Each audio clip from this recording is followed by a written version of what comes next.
Es geht los mit meiner aktuellen Haarfarbe, wo noch ziemlich viel Rosa und Flieder mit drin ist, aber schon relativ ausgeblichen. Deshalb sollte es kein Problem sein, das mit einem Reinigungsshampoo rauszuwaschen, das ihr hier gerade seht. Ich verlinke euch das auch nochmal in der Infobox. Ihr macht eure Haare nass, bestenfalls mit warmem Wasser, damit möglichst viel Pigment schon mal rausgespült wird. Wascht die Haare einmal mit dem Shampoo normal durch, spült sie wieder aus mit warmem Wasser. Dann bringt ihr sie aus, trocknet sie ein wenig mit einem Handtuch ab, dass sie nicht mehr tropfnass sind. Schäumt die erneut mit viel Shampoo ein, dass der Schaum sichtbar wie ein Film so über dem Haar liegt. Und dann geht es weiter. Mit ein bisschen Frischhaltefolie wickelt ihr euch sexy und geschmeidig den Kopf ein und wickelt noch ein Handtuch um euren Kopf. Das bewirkt, dass darunter ein wenig Wärme entsteht, der die Prozesse da ein bisschen schneller und besser laufen lässt. Und dann wartet ihr eine Weile. Ich habe circa eine Stunde gewartet. Ich habe keine Ahnung, was das jetzt gibt. Ich habe halt gedacht, so was rötlich-violett-moviges wäre schön. Ob das so klappt, wie ich will, keine Ahnung. We will see. Ich habe von Balea für 55 Cent diese Granatapfel- und Goji-Beere Farbglanzspüle gekauft, weil die einfach geil riecht und günstig ist. Davon baller ich mir jetzt erstmal die komplette Packung hier rein. Wenn ihr clever seid, macht ihr den Verschluss ab, sonst dauert das 100 Jahre. Also nochmal zum Mitschreiben, 300 Milliliter Spülung.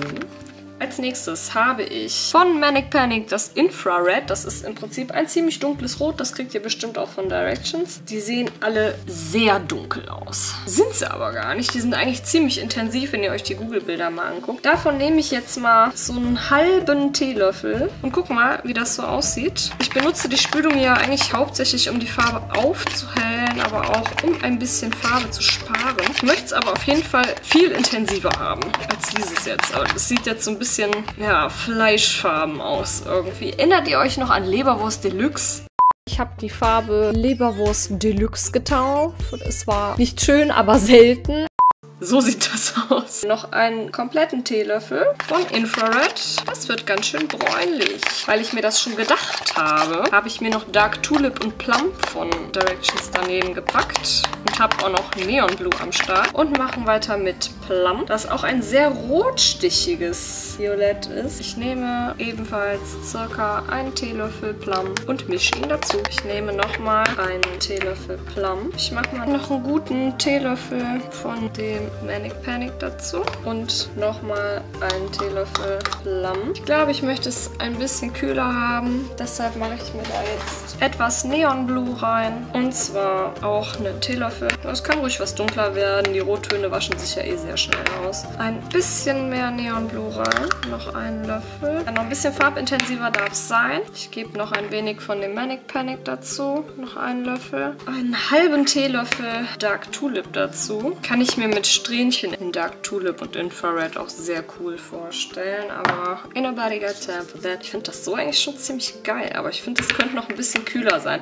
Also gerade auf blondiertem Haar, finde ich, sehen kühlere Farben auch immer besser aus, weil das Blond dann nicht mehr so durchkommt. Also es sieht beim Rauswaschen meistens ein bisschen schöner aus, weil das dann nicht so peachy wird. So, nochmal einen Teelöffel von dem Violet dazu. Das ist halt eine coole Farbe. Also ich mag Mauve halt generell sehr gerne, weil man weiß nicht, ist es rot, ist es lila, ist es pink.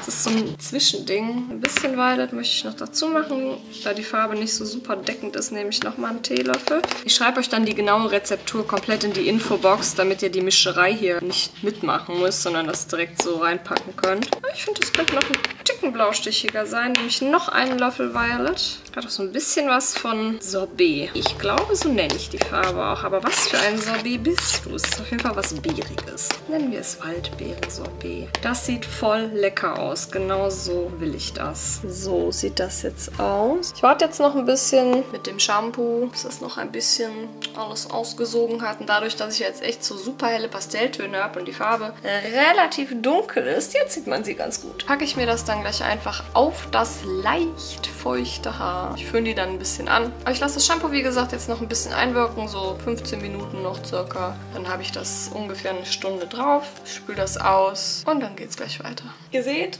Das Rosa ist fast weg. Das Violett ist noch ein bisschen penetrant. Finde ich aber nicht schlimm, weil lieber zu blaustichig als zu rotstichig. Hier in den Längen, die Blautöne, die kriege ich eh schlecht raus. Das ist ja noch von dem Türkis, was ich vorher hatte. Aber ich baller da jetzt einfach drauf. Das wird schon cool aussehen. Ich zeige euch die ersten paar Minuten davon, wie ich die Tönung auftrage, weil es nicht sonderlich spannend. Da ist ein Tier. Ein lustiger Kiefer ist da auf meiner Farbe. Wollt ihr ihn sehen? Wer bist du? Was machst du auf meiner Tönung? Ja, jedenfalls. Meine Haare sind jetzt leicht feucht. Hihi, sie hat feucht gesagt. Und ich packe das da jetzt einfach mit so einem dicken Pinsel gleichmäßig Scheitel für Scheitel drauf und lasse das dann so lange einwirken, wie ich Lust habe. Meistens reichen eigentlich 15 Minuten, aber ich lasse es immer ein bisschen länger drauf, so eine Stunde oder so. Ihr könnt das auch über Nacht einwirken lassen, weil das Conditioning Colors sind, also wie eine pigmentierte Kur. Da passiert nichts, das ist gut fürs Haar und das Pigment legt sich nur darum. Okay, beim ersten Versuch ist mir gerade die Kamera runtergefallen. Take 2. Das hat ja fantastisch geklappt. Handschuhe nicht vergessen.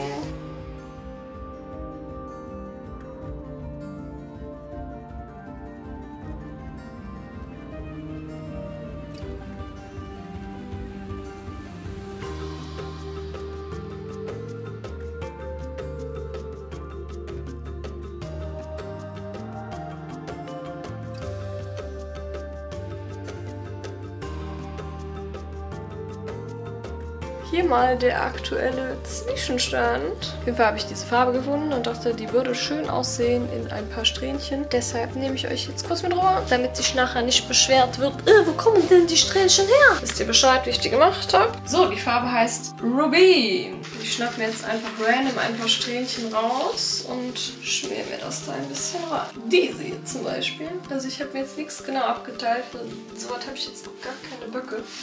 Dipp jetzt meinen Finger einfach kurz in diese merkwürdig aussehende Farbe und trage mir die nur auf die Spitzen auf. Oh ja, schön. So, und arbeite mich damit langsam nach oben vor, um einen Ombre-Effekt zu bekommen. Ja, schön. Und dann ein bisschen zum Reiben. Wunderbar. Vielleicht sieht man es, vielleicht auch nicht. Ist dann quasi mit Granatapfeltopping das Waldfruchtsorbet. Ihr braucht da auch keine Angst haben, dass die Farben irgendwie aneinander matschen und dann instant eingefärbt sind. Das passiert eigentlich nicht. Falls ihr Panik habt, könnt ihr natürlich Alufolie oder Frischettfolie drum machen. Jetzt mache ich mir die Handschuhe sauber, packe das hoch in ein Spänkchen, lasse das noch eine Viertelstunde bis halbe Stunde einwirken und spüle das mit klarem, kaltem Wasser aus. Ja, ich kann es nicht oft genug sagen, nur kaltes Wasser. Je kälter das Wasser, desto besser. Erstens gut für eure Kopfhaut und die Durchblutung. Zweitens hält das die Farbe drin, weil es die Schüppchen auf dem Haar schließt und die Farbe nicht so einfach rausballern kann. Fertig! Also die Strähnchen, finde ich, kommen richtig gut. Man sieht halt hier so ein bisschen dieses sattere Violett, Rot, was auch immer. Und auf der Seite hatte ich hier noch ziemlich viel von den Fliedern mit drin. Das kommt hier aber eigentlich auch ganz schön mit durch. Ich filme euch das dann morgen nochmal bei Tageslicht. Und so sieht das jetzt aus. Oh yeah.